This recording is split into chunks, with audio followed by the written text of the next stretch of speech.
Next, let's add logic and filters. Sometimes website URLs might not be formatted correctly when people add them in the contact form. We'll set up the automation to check if the URL includes HTTP or HTTPS.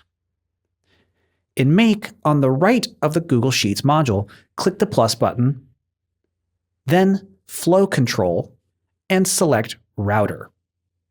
A router lets you split the automation into multiple paths.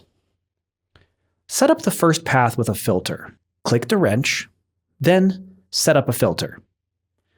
Label it URL formatted correctly. For the condition, select the website field, set the operator to contains, case insensitive, and type http://.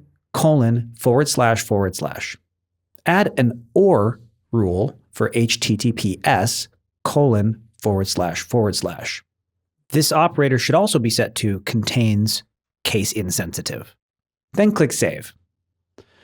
For the second path, set up a filter labeled URL not formatted correctly and set it as a fallback route.